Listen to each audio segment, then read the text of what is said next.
Hello అండి, మీరు ఎప్పుడైనా కాకరకాయ తిన్నారా? భలే ఉంటుందండి. ఇది సీజనల్ వెజిటేబుల్ అనమాట.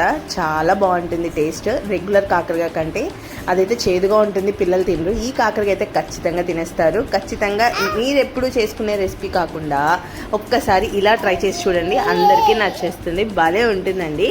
ఫస్ట్ ప్యాన్ పెట్టేసుకొని పోపు వేసుకొని కరివేపాకు వేసుకొని మంచిగా పోపు కరివేపాకు మంచిగా ఫ్రై చేసుకోవాలి. అదంతా బాగా ఫ్రై అయిపోయిన తర్వాత చిన్నగా చాప్ చేసుకున్న ఆనియన్స్ వేసుకొని అవి కూడా మంచిగా ఫ్రై చేసుకోవాలి. ఆనియన్స్ బ్రౌన్ కలర్ వచ్చే వరకు ఫ్రై చేసుకోండి. దానిలో కొంచెం పసుపు ఉప్పు వేస్తే ఆనియన్స్ కొంచెం మగ్గిపోతాయి అన్నమాట. రెండు వేసుకొని మంచిగా మిక్స్ చేసుకొని కలిపేసుకోవాలి. ఆనియన్స్ మొత్తం మంచిగా వేగిపోయిన తర్వాత మనం కట్ చేసుకున్న కాకరకాయ వేసుకోవాలి. ఆ కాకరకాయని కొంచెం సాల్ట్ వేసుకొని మంచిగా కడిగేసుకోండి. ఒక 2-3 టైమ్స్ కడుక్కుంటే బాగుంటుంది. మంచిగా కడిగేసుకొని ఆ కాకరకాయలు ఆనియన్స్ పట్టే వరకు కలిపేసుకొని మూత పెట్టేసుకోవాలి.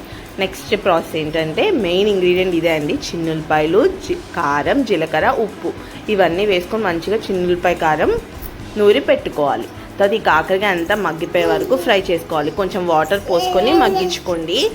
కాకరకాయలు అంటే లేతవైతే మంచిగా ఉడికిపోతాయి అన్నమాట, వాటర్ వేయకపోయినా. లేకపోతే కొంచెం ఇట్లా వాటర్ వేసుకొని మంచిగా కలిపేసుకోండి. తర్వాత ఆ చిన్నులపాయ కారం వేసేసుకొని ఆ చిన్నులపాయ కారం మొత్తం ముక్కలకి పట్టే వరకు కలుపుకోండి. మంచిగా కలిసిపోయిన తర్వాత కొంచెం ధనియాల పొడి వేసుకోండి.